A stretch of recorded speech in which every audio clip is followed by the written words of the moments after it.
Bonjour à toutes, bonjour à tous. Ravi de vous accueillir ici. On va parler d'un sujet qui, a priori, va intéresser pas mal d'entrepreneurs qui se posent la question de la croissance, du recrutement. Un sujet RH, on va parler de l'expérience au travail et de la marque employeur. Je me présente, je m'appelle Seb de la Vison. Je suis marié, j'ai 3 enfants et je suis le fondateur d'une start-up de l'immobilier qui s'appelle Solustone. Et notre mission chez Solustone, c'est d'offrir une alternative au financement à des propriétaires qui n'ont plus accès au financement. Jérémy, ravi de t'accueillir. Merci. Merci d'être venu jusqu'à nous, à Lyon, dans notre petit temple à nous de l'innovation, H7. On va passer 45 minutes à parler de toi, de Welcome. Je te propose qu'on le fasse en 3 temps. Un premier temps sur la genèse de Welcome. On va parler ensuite du développement, de tes clients, du modèle économique de la boîte. Et la dernière partie qui nous intéresse tout particulièrement, c'est le recrutement, la culture d'entreprise. Et on va la regarder du prisme Welcome. C'est hyper intéressant de voir ce que Welcome a mis en place. Pour commencer, je te propose de te présenter et de nous dire quelques mots sur Welcome. Ouais, merci. Bonjour à tous. Je suis ravi d'être ici, de vous partager ces sujets, je pense, qui nous sont chers chez Welcome. Je suis Jérémy, j'ai 37 ans, j'ai 2 enfants. Parce que tu as présenté comme ça. Et on a démarré le projet Welcome il y a 7 ans.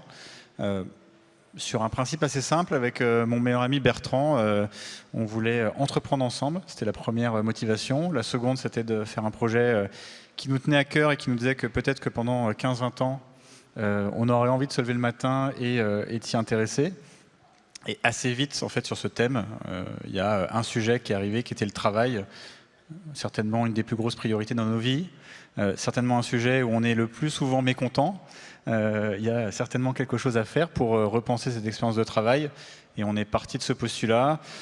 Et sans beaucoup de préparation, on a démarré Welcome comme ça. Ouais, tu fais une comparaison souvent quand tu parles de Welcome et de l'idée sur plein de choses qui existaient. Côté pour voyager, trouver un hôtel, trouver une chambre, même rencontrer quelqu'un. Mais fondamentalement, il n'y avait rien sur l'expérience du recrutement en fait.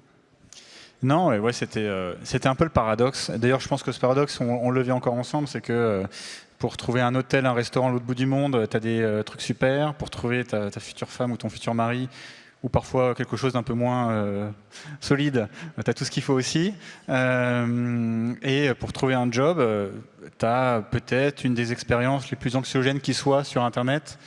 Et je ne suis pas sûr que scroller des listes de jobs infinies, sans vraiment de contexte, était utile.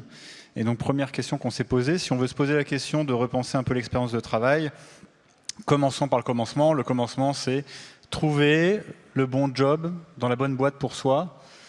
Sujet qui est extrêmement compliqué parce qu'en plus, c'est complètement différent du voisin. Et en fait, pour ça, on s'était dit, est-ce qu'on ne pourrait pas apporter de l'information, apporter peut-être plus de contextualisation aussi, parce qu'un job, c'est pas qu'une fiche de poste, hein, c'est aussi un cadre de travail, des gens, une vision d'entreprise, comment les gens en parlent, toute cette information-là. Et d'ailleurs, pour l'anecdote, on avait interviewé 1500 étudiants avant de commencer Welcome pour leur demander un peu ce que ce serait leur expérience de recherche rêvée. Je ne sais pas d'ailleurs si au bout de 7 ans, on a toujours répondu à cette question, mais en tout cas, on avait pas mal d'éléments de réponse. Et du coup, on a essayé de construire l'expérience que moi, par exemple, j'aurais aimé avoir quand j'ai cherché du boulot au début, comme en fait nos proches auraient aimé trouver du boulot. Et voilà, c'est comme ça que ça a démarré. Tu as parlé de Bertrand en ouverture. Et là, je vais parler du 0 to 1 plus que du sujet recrutement. Mais est-ce que tu pourrais nous parler un petit peu de l'association avec Bertrand, comment vous êtes rencontrés, comment comment vous avez su que vous vouliez monter un truc ensemble, parce que souvent dans une histoire, à l'origine, il y a des bonhommes, deux bonhommes, et c'est aussi un des facteurs clés de succès. Ouais, ça fait un peu vieux couple, dit comme ça. Nous, on s'est rencontrés. Moi, j'étais en cours avec sa femme. On s'est rencontrés comme ça. On était honnêtement pas très potes au début, mais par contre, en fait, souvent à des soirées entre copains, en fin de soirée, on était dans un coin de table. On se disait, tiens, ce serait sympa de monter un truc. Toi, tu as envie de monter un truc? Ah, super, moi aussi. Bon, au bout d'un an, on a compris que peut-être qu'il fallait se poser la question de éventuellement le faire ensemble. Et en fait, moi, mon associé Bertrand, à la base, était compositeur de musique, donc pas grand-chose à voir avec ce qu'on fait. Il a lentement, en fait, il avait envie de lentement aller vers la prod vidéo. Bon, promis, il y aura un lien à la fin. Hein, Et donc, il avait envie de monter une petite boîte de prod. Et je lui ai dit, du haut de mon incompétence flagrante dans tout ça, je lui ai proposé de le faire avec lui. Donc on a monté une petite boîte de prod qui a été une catastrophe absolue, puisqu'on avait quelques clients qu'on facturait, je pense, 500 € pour un truc qui nous coûtait 5000 €. Enfin bref, la base, quoi. Mais en tout cas, donc ça a été un désastre. Mais par contre, au bout d'un an, on s'est dit, bah tiens, c'est marrant parce que pourquoi on continue ce désastre? Parce qu'on aime bien travailler ensemble. On avait validé en tout cas l'idée de travailler ensemble. On avait des profils assez complémentaires. Et on s'est dit, bah tiens, si un jour on veut vraiment avoir une idée qui nous porte, eh ben, on pourra le faire en sorte. Voilà, moi à ce moment-là aussi, on était plus mûrs pour le faire. L'idée de Welcome est venue. Moi, c'était un sujet qui me portait énormément. Du coup, je vais vous proposer d'ailleurs de faire Welcome ensemble. Pour aussi l'autre petite histoire, il a trouvé ça très nul. Il a dit, bah en fait, écoute, franchement, la marque employeur, ça me passionne pas, mais le faire ensemble, ça m'intéresse. Et du coup, on a démarré comme ça. Et oui, je pense que l'association, elle est clé. Je pense que c'est tellement dur de faire un bout de chemin ensemble que si tu pars mal, les chances de succès, elles sont faibles. Je pense qu'aussi, nous, on avait la chance d'être sur des sujets complètement différents. On n'a jamais eu de problème de complémentarité, à aucun moment. Donc c'est très légitime quand l'un prend une décision sur un sujet ou l'autre. Oui, donc le fait de valider aussi cette association, d'avoir pu tester quelque chose ensemble aussi avant, qui a été important. Ouais. Alors tu parlais de quand tu l'as annoncé, enfin quand tu l'as présenté pour la première fois l'idée de Welcome, donc là on est quoi, fin 2014 ? Oui, exactement. Ouais, a priori il l'a pas trop compris. C'est loin. Ouais, c'est loin. Ouais. A priori il n'a pas trop compris ou trop vu l'intérêt. Bah, en fait, il faut se mettre dans le contexte. Je pense que quand tu parles, en fait, nous on porte un sujet. Notre sujet, je pense, de fond, c'est de voir comment on peut repenser l'expérience de travail. Donc le problème, c'est qu'on voulait créer une boîte sur un sujet dont on n'était pas sûr du tout de trouver une réponse. Et d'ailleurs, au bout de 7 ans, c'est peut-être d'ailleurs toujours pas le cas. Mais par contre, le chemin et ce qu'on essaie de développer autour, ça, c'est quelque chose qui nous portait. Donc il fallait partager un peu cette conviction. Honnêtement, la marque employeur comme concept, est-ce que c'est le truc qui donne envie aux gens tout de suite de se dire « Ah putain, je vais rejoindre ce projet, c'est sûr ». Dans un contexte en plus où en 2015, je pense que c'était pas si cool de rejoindre une start-up. Enfin, il y avait un écosystème qui n'était pas si développé que ça. Ma mère me trouvait que c'était l'idée la plus con du monde. Et la plupart de mes potes étaient pas loin de le penser.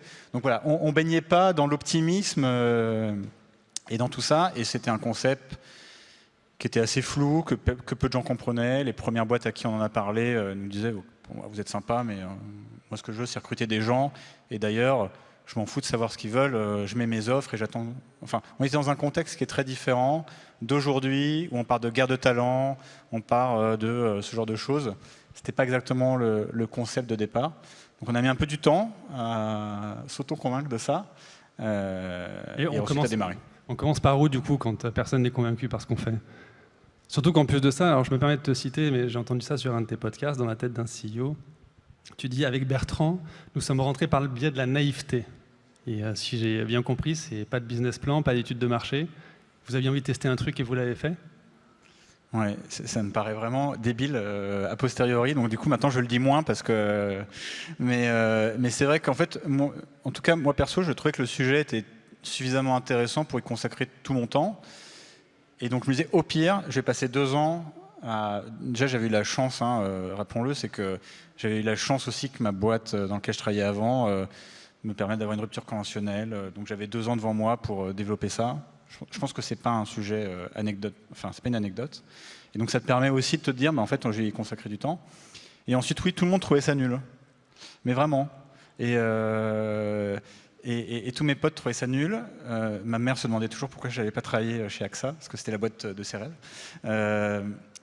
Surtout que tu avais un bon job avant. Et oui, avant, je connaissais un peu son environnement, je travaillais en fonds d'investissement. Mais par contre, en fait, je pense qu'on a persévéré par naïveté, parce que comme en fait, on n'a pas trop fait d'études de marché en avance, ce qui était une connerie. On n'a pas vu qu'il y avait d'autres boîtes qui existaient dans le monde, et donc on ne s'est pas dit qu'on était déjà en retard de plusieurs années. On n'avait pas fait trop d'études de taille de marché, et donc on n'a pas vu que la marque employeur, c'était un mini truc dont tout le monde s'en foutait en 2015. Et donc du coup, on s'attaquait à un truc qui était mini. Et donc ça, je pense que ça nous a permis de tenir, parce qu'en fait, on croyait en ce qu'on faisait, sans se dire que finalement, ça allait pas le faire.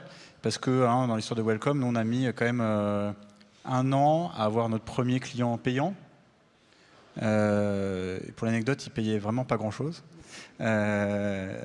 Et même, hein, personnellement, on a mis quand même 3 ans d'ailleurs à avoir un premier revenu perso. Donc je pense qu'il faut aussi un peu de conviction pour avancer au démarrage. Et d'ailleurs, je pense aussi que seul, moi, je n'aurais pas été forcément au bout de ces 3 premières années. Tu disais 1 an pour le premier client payant. Si tu revenais un petit peu sur cette partie-là du départ, comment vous avez trouvé vos premiers clients et à quel moment est-ce que ça s'est débloqué? Ouais, en fait, on a mis en ligne je ne sais pas si certains d'entre vous l'ont vécu. On a mis en ligne Welcome to the Jungle en janvier, le 16 janvier 2015, je m'en souviens encore. Et j'avais un peu ce côté, je ne sais pas si tu vois cette scène dans La Vérité si je mens 2, où ils mettent en ligne le site et les commandes arrivent. Moi, j'avais un peu ça. Voilà, j'avoue. Et du coup et du coup, c'est magnifique parce que tu mets en ligne et il ne se passe rien. Et le lendemain, il ne se passe rien et ton téléphone ne sonne pas. J'avais mis mon numéro de téléphone sur le site, je m'en souviens très bien. Et du coup, il sonne le lendemain quand même. Et c'était, toi, c'était du spam. Et du coup, il s'est rien passé quand même les premiers mois. Mais par contre, en fait, nous, on voulait quand même qu'il y ait quelque chose qui se passe. Et en plus, moi, c'était un moment où j'ai eu mon premier enfant, donc je sais pas. J'ai été dans une sorte de dynamique où je me dis, putain, mais merde, toi, tu peux pas être celui qui fout rien. Toi, maintenant, tu as un enfant. Donc, on avait une sorte de motivation là-dessus. Et en fait, on a commencé à rencontrer des boîtes, à leur présenter ce qu'on voulait. On leur a proposé d'être sur Welcome gratuitement. Et donc, on a eu 2-3 premières boîtes comme ça, mais un peu par hasard. Tous mes copains qui bossaient dans des boîtes ou qui avaient créé une boîte, qui m'avaient dit, t'inquiète pas, on se mettra sur Welcome, l'ont pas fait. J'ai fait bon d'accord, sympa. Et donc voilà. Et après on a eu quelques rencontres qui nous ont dit bah ok, écoute, parce qu'en fait le problème de Welcome, c'est que vous devez y consacrer du temps en tant que client. Voilà, vous devez être ok pour que des gens viennent faire du contenu chez vous, prennent un peu de temps. Et à l'époque c'était en fait nous remettre des offres d'emploi, point. On ne veut pas consacrer du temps à ce que vous nous proposez. Donc c'était ça notre barrière à l'entrée. Voilà. Et après on a eu 2-3 premières personnes que j'adore du coup maintenant parce que c'est celles qui nous ont permis.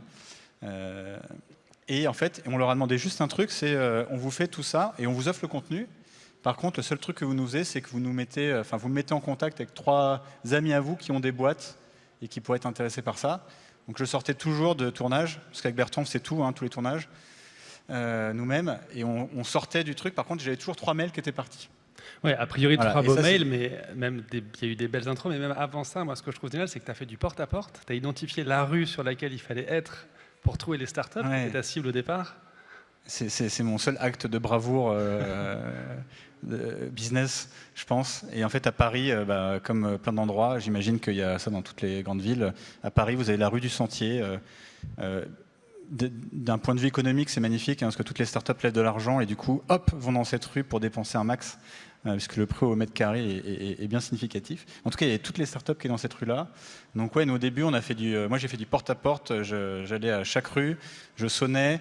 J'avais noté les noms, donc je disais tiens, on vient de faire le tournage chez Abetesti, c'est votre voisin, est-ce que vous ne voudriez pas qu'on fasse le tournage chez vous? Et ça marchait assez bien, c'était assez pénible. Je pense que c'est un moment aussi où en fait on est au bon endroit et on est au bon niveau d'ego, quoi, c'est-à-dire très minime. Et en même temps, c'est aussi comme ça que tu rencontres des gens et que tu te crées un peu la carapace. Et d'ailleurs, c'est un peu la petite histoire dans la grande histoire, parce que comme ça, on a rencontré Alix, d'ailleurs, qui est devenue une amie, qui a créé Abetesti, chez qui on a fait un tournage, qui était très sympa, qui me dit bon, on va le faire, toi, parce que vous avez l'air sympa, vous avez l'air de galérer quand même. Ça me rappelle elle. Et d'ailleurs, elle m'avait fait 3 intros, je m'en souviens toujours. Elle m'avait introduit chez My Little Paris, Criteo et Blablacar. Pas des petites boîtes. Qui étaient les 3 boîtes vraiment qui existaient, je pense, en 2015 dans la tech, le web. Et on a fait ces profils, on les a mis en ligne. Et la semaine suivante, c'est la première fois en 8 mois de l'histoire de Welcome qu'on a une boîte qui nous a contactés pour nous dire tiens, on a vu ça, c'est intéressant. Voilà. Et je pense que c'était. Il y a des éléments un peu fondateurs, je pense, dans l'histoire de boîte. Nous, ça a été un élément assez fondateur. C'est assez rapide, 6 mois. Ça n'a pas l'air rapide quand tu les vis, mais surtout si c'est pour finir sur son site avec Criteo, Blablacar et My Little Paris.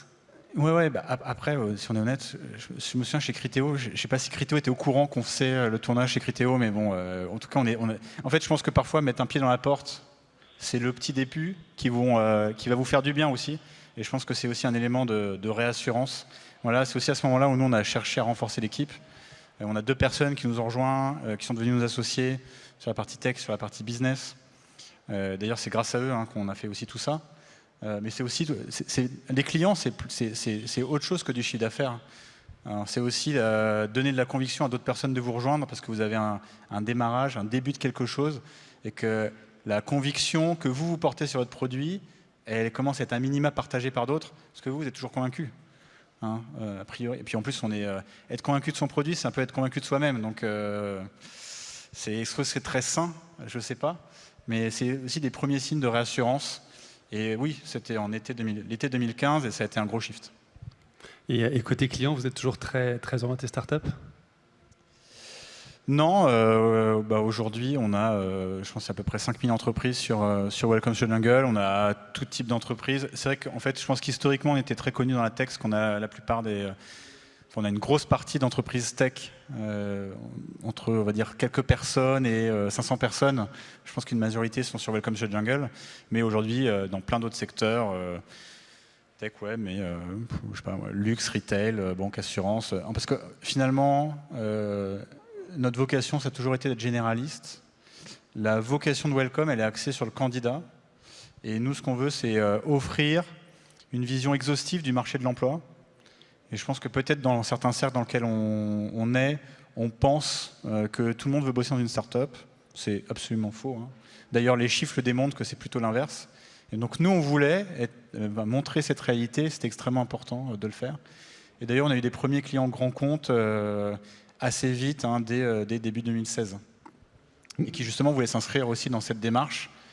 Parce que notre démarche, c'est aussi d'apporter plus de transparence et d'ouverture sur ce qu'est l'entreprise. Et c'est clairement quelque chose qu'ils devaient faire. Tu viens de parler de transparence.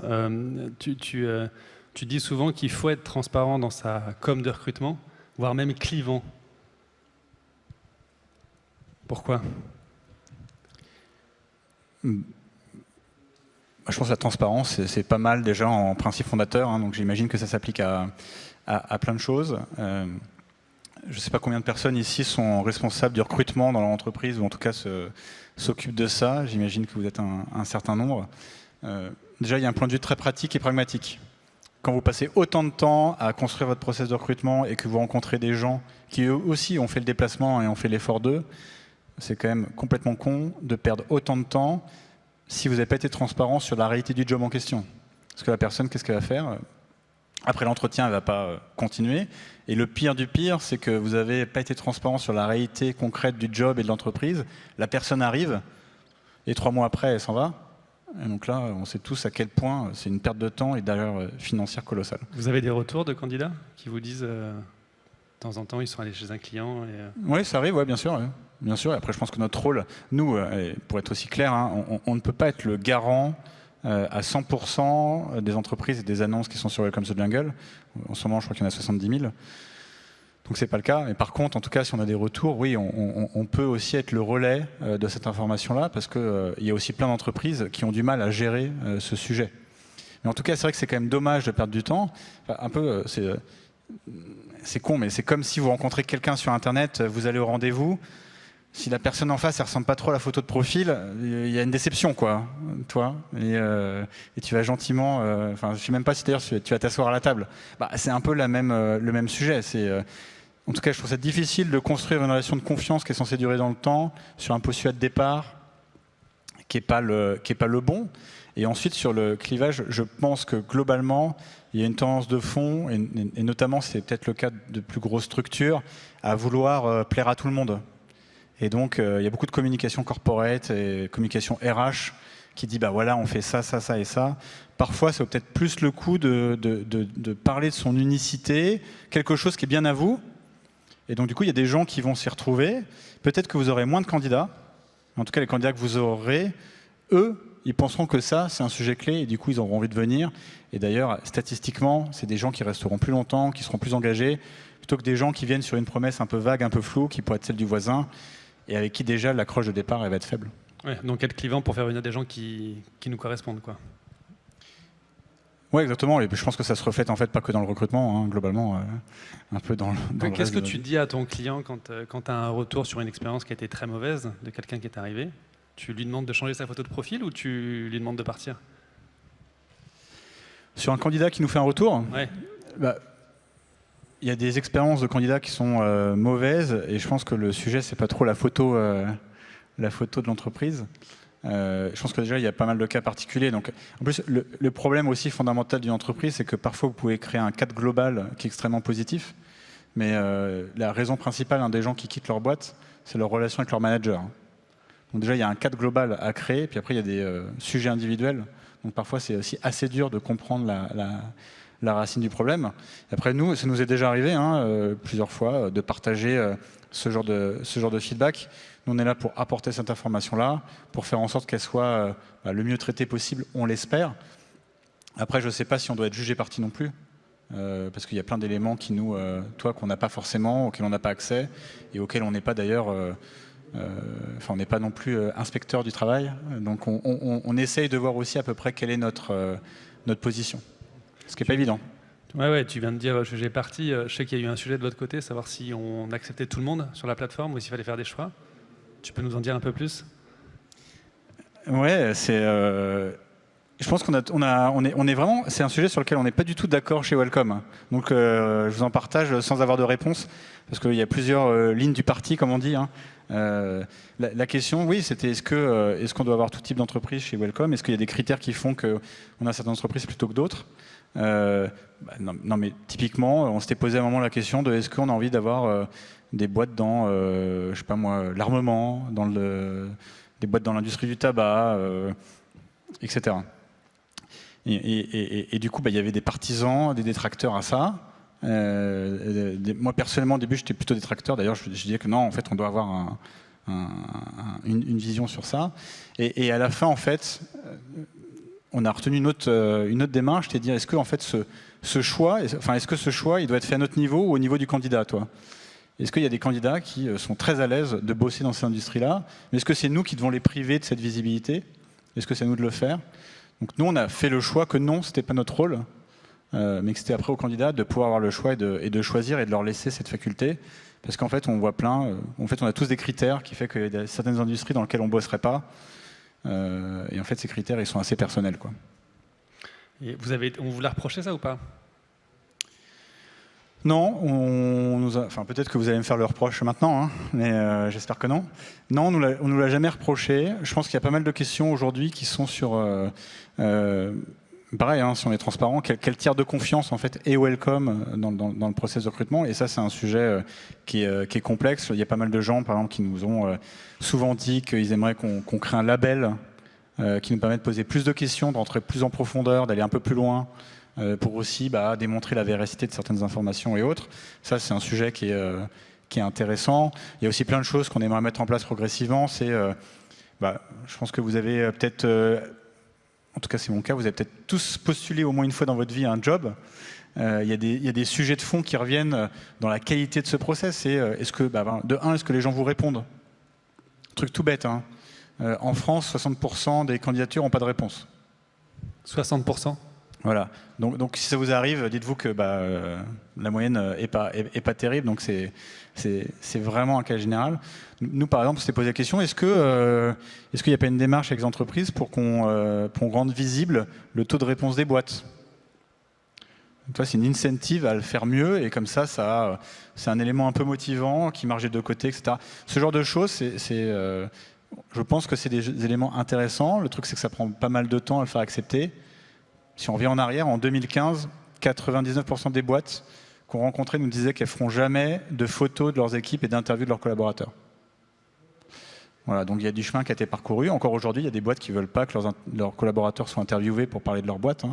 C'est la réalité. Donc ça met aussi en perspective ce qu'on peut faire pour améliorer le process.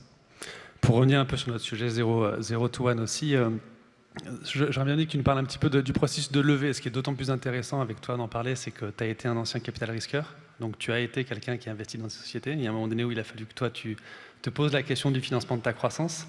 Vous avez fait 3 levées de fonds chez Welcome, je crois, un total de 30 millions. Et j'ai tout particulièrement trouvé intéressant les questions que vous vous êtes posées sur le choix des investisseurs, sur la première levée de fonds particulièrement. Ouais, on a eu cette chance. Déjà, moi, je partais d'un principe que comme j'avais une bonne vision de ce métier avant, ça va être plus facile. Bon, c'était encore une bonne connerie. Nous, en fait, on a un modèle qui est assez particulier, parce que comme on a une grosse dimension contenu chez Welcome, on a un modèle qui est très hybride et du coup qui ne répond pas on va dire, aux standards de marché actuels. Donc voilà. Donc en tout cas, si vous lancez une boîte demain, je vous invite à faire un truc qui est bien VC compliant, bien SaaS, enfin avec tous les mots qui. Pas lancer un média, quoi. Voilà. Non, du contenu, c'est pas forcément. En tout cas, c'est pas le moyen le plus simple pour lever de l'argent, je dirais. Donc nous, chaque étape, c'était des étapes qui ont été difficiles à franchir. On a eu la chance de les franchir. On voulait le mieux possible le faire avec des gens qui partageaient ça. C'est pour ça que d'ailleurs, dans les dernières levées de fonds, on a essayé de trouver des gens qui étaient aussi en phase avec les convictions de boîte, avec ce qu'on portait. On a eu la chance de le faire. Surtout en 2019, où en fait, on a fait des gros choix de boîte, notamment en termes d'organisation du travail, puisqu'on est passé à la semaine de 4 jours. Donc, quand vous êtes investisseur, en tout cas en board, on vous dit bon, on va passer la semaine de 4 jours, il faut des gens un peu ouverts d'esprit, quoi. Sinon, ça peut être un sujet assez compliqué. On est passé B Corp en 2019, qui est un label américain, peut-être que certains d'entre vous connaissent, sur des sujets environnementaux, sociétaux, qui, au-delà du label, demandent un peu de temps de travail et un peu d'investissement financier. Voilà, on voulait trouver des gens qui nous, au-delà de l'argent, soient aussi à l'aise d'accepter ça. Ce qui a été le cas, et ce qui est important, parce que ça aussi, je pense que ça participe à l'attractivité de la boîte. Je pense qu'il y a pas mal de gens aussi, quand ils rejoignent une boîte financée par l'externe, se disent est-ce qu'on va pouvoir rester fidèle à ce pour quoi on s'est créé, ce qu'on a envie de faire. Et cette fidélité, elle dépend aussi vachement de ce rapport de force. Voilà, donc je pense que ça a été un élément aussi de réassurance pour nous en tant qu'équipe, pour moi aussi, d'ailleurs personnellement, qu'on puisse continuer ces efforts-là. Le bootstrap aurait été une option pour vous ou pas? Vous aviez de toute façon besoin d'argent pour le développement? Non, le bootstrap, sûrement. Après, la question du bootstrap, c'est est-ce que, en tant qu'équipe, vous êtes capable de le faire? Enfin, je pense que les gens se posent rarement la question comme ça. Moi, je suis pas sûr que je suis très bon avec des moyens super limités. Donc, ça fait... je pense nous, on a un business où on a besoin d'investir en amont, dans une équipe, produire du contenu. Par exemple, en fait, je pense que ce qui n'est pas forcément évident aussi dans notre modèle, c'est que nous, on investit en amont dans notre relation avec l'entreprise. Avant même que vous commenciez à faire quoi que ce soit avec nous, on est venu dans l'entreprise faire du contenu, donc on investit en fait dans cette relation. Donc on a besoin de financer ce capital de démarrage en fait avec nos clients. Donc nous, on avait besoin, et d'ailleurs, entre nous, on en a toujours besoin. Capital humain principalement. C'est combien de personnes aujourd'hui? On est 250 personnes aujourd'hui chez Welcome, et donc l'essentiel de Welcome, en tout cas de nos coûts, c'est l'équipe. Le modèle économique, c'est quoi? C'est un abonnement pour avoir accès, pour pouvoir diffuser sur le média et accès à la plateforme? Exactement, oui. Nous, on a essayé de productiser une industrie qui n'était pas. La marque employeur, c'est très artisanal, c'est des agences de commérage qui venaient faire du contenu chez vous, éventuellement pour ceux qui le pouvaient. Donc nous, on s'est dit, en fait, c'est un sujet tellement critique qu'on aimerait le démocratiser, le permettre en tout cas, rendre ça accessible à toutes les boîtes, quelles qu'elles soient. Et donc, on a transformé ça pour le rendre accessible, pour pouvoir en fait le faire à très grande échelle. Parce qu'aujourd'hui, on fait à peu près, par exemple, 400-450 tournages par mois en entreprise.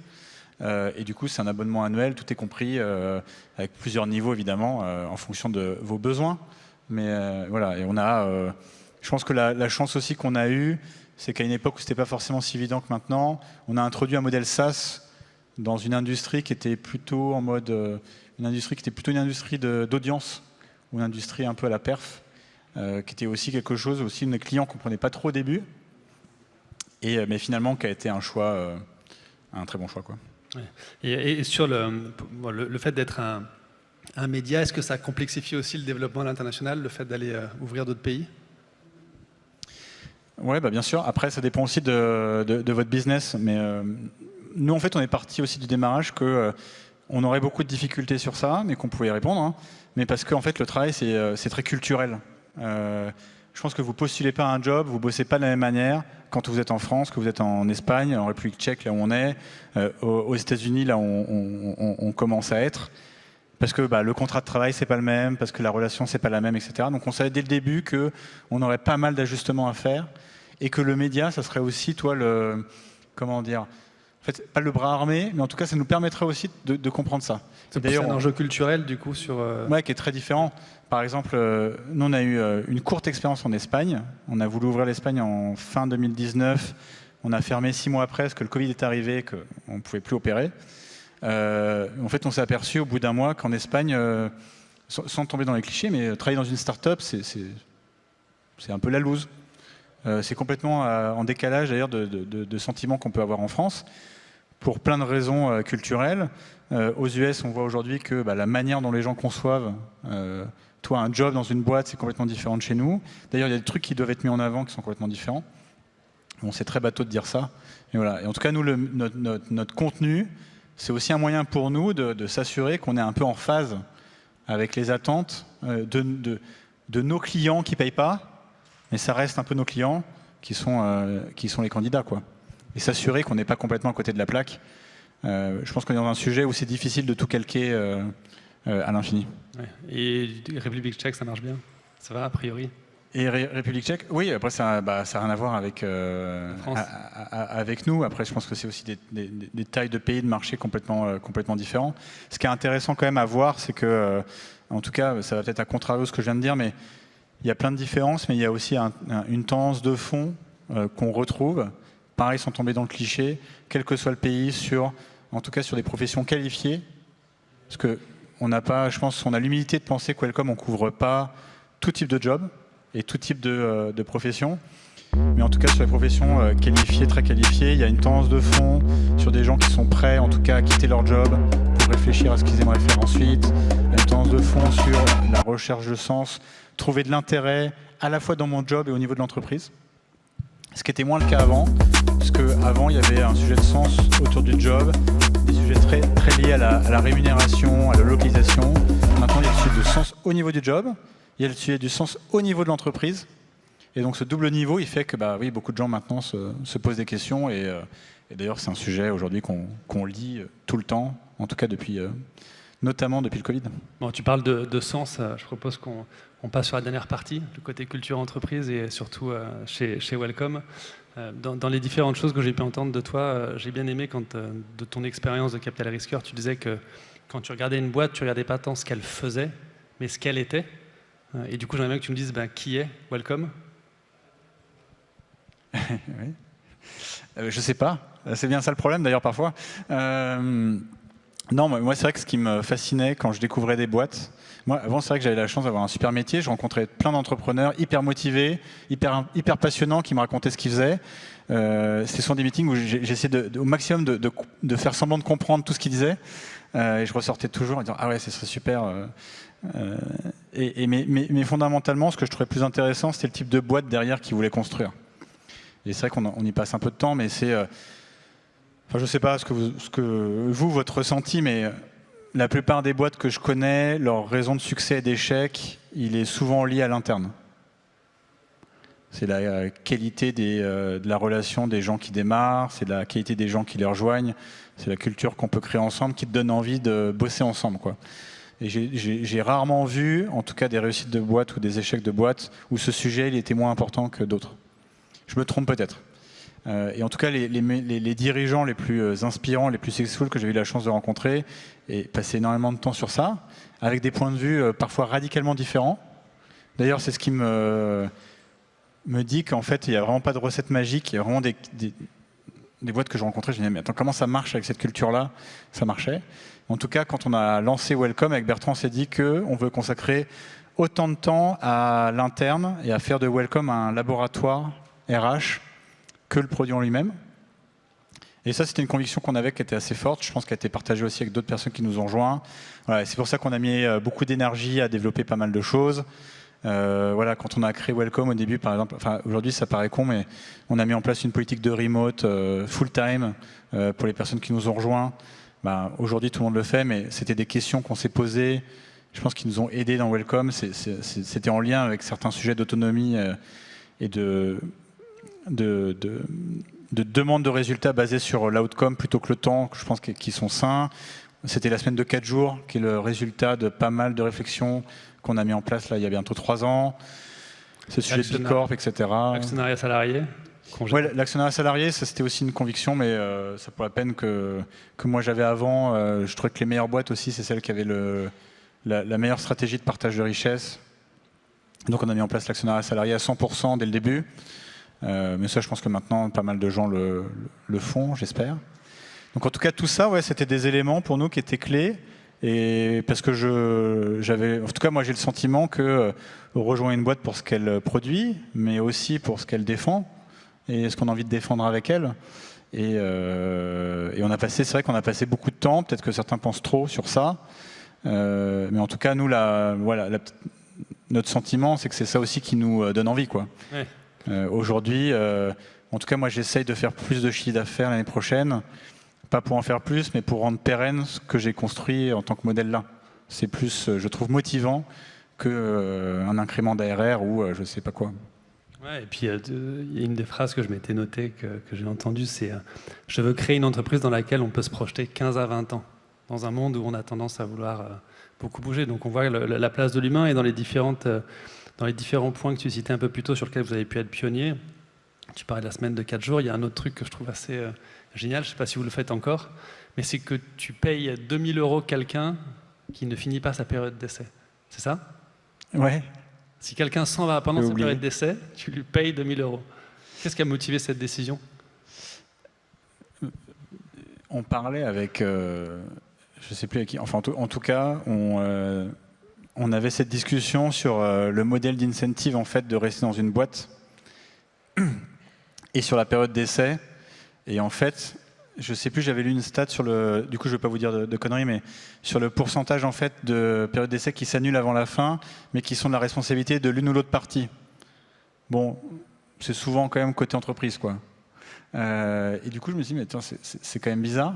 Et c'est quoi l'incentive vraiment qu'on a envie de donner aux gens si ils ont le sentiment que ça ne le fait pas?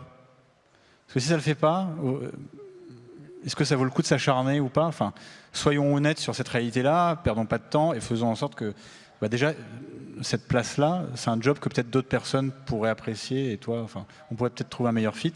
Donc autant pas s'entêter et trouvons une solution. Et moi, j'ai envie de dire, peut-être qu'on peut valoriser la prime de risque.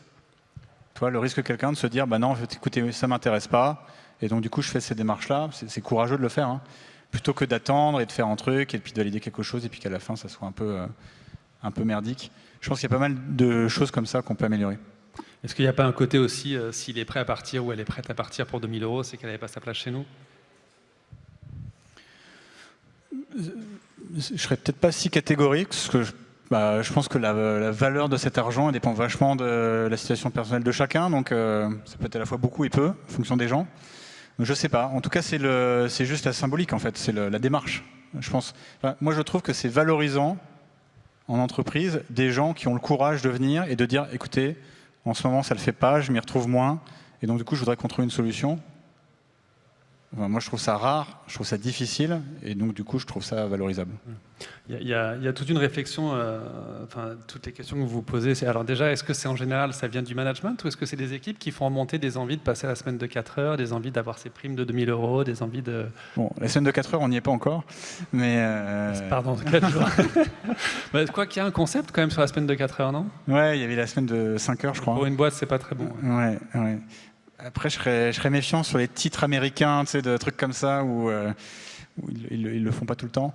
Non, en l'occurrence, la semaine de 4 jours, c'était plus top-down. C'était une proposition qu'on a faite aux équipes. Et d'ailleurs, on a proposé aux gens de voter. Bon, c'est un vote, on a eu un taux de oui, c'est assez important, évidemment. On a eu 94% de gens qui ont dit oui pour qu'on le fasse. C'est intéressant, les 6%, hein. Parce qu'en fait aussi la semaine de 4 jours sur le papier, c'est vrai que c'est un changement qui est intéressant, qui est très fort, mais ça induit aussi une relation que vous avez à votre propre performance qui n'est pas si évident. Parce que comment en fait on va aller chercher ce qu'on a envie de faire en moins de temps, en fait, et d'ailleurs dans le quotidien, d'ailleurs on a je connais encore personne qui a rejoint Welcome, qui était la semaine de 4 jours avant, forcément. Mais il y a un petit choc, en fait, hein, parce qu'on se dit, ah, bah, en fait, c'est génial, et en même temps, ça pose quelques questions. Donc c'est vrai que ces trucs-là, on les a plutôt amenés, on l'a proposé, et après, il y a pas mal de choses aussi qui viennent des équipes. Là, par exemple, on avait une politique de remote qui était fonctionnelle, je pense, qui marchait bien. On a 100% de la boîte qui fait du remote. Aujourd'hui, on a 25% des gens qui sont en full remote chez Welcome, donc vraiment full remote. Et on arrive à un moment où, début 2020, en fait, on nous a dit, enfin, toutes les équipes nous ont dit, en fait, le full remote, il faut faire un truc dédié, il faut aller plus loin. D'ailleurs, il faut former les gens à passer ce cap. Parce que c'est pas si évident de bosser dans une boîte tous les jours, et puis après, d'un coup, toi, tu déménages, tu es autre part, tu es seul. Enfin, il y a plein d'enjeux sur tout ça. Donc ça, par exemple, c'est les équipes qui nous ont amené ce truc-là. Elles ont bien fait. 2 mois après, on était confinés, et tout le monde était en full remote. Donc ça, c'était utile. Je pense que c'est un bon mix, en fait. Il y a des initiatives qui, à mon avis, doivent être poussées par les dirigeants pour être mis en place, parce que parfois la logique économique de l'idée, elle n'est pas évidente. Donc il faut que ça soit le sponsor, il faut qu'il soit au maximum. Vous analysez un petit peu les effets de ce genre d'initiative, l'impact? Oui, on essaie de le faire au mieux. Pour la semaine de 4 jours, on avait fait... on était peut-être allé d'ailleurs assez fort. Hein. On avait pris une boîte de conseil qui avait accompagné la boîte pendant 6 mois. On avait fait venir des neuroscientifiques qui avaient suivi les équipes pendant 6 mois en faisant des interviews quali, quanti, etc. En fait, le but, c'était de voir comment... Nous, notre postulat, c'était la semaine de 4 jours, elle va pas avoir d'impact sur la productivité de la boîte, parce qu'on estime que la productivité, c'est pas un truc qu'on doit tout le temps... Enfin, ça monte pas aux arbres à l'infini. En fait, on trouvait qu'on n'était pas si mauvais.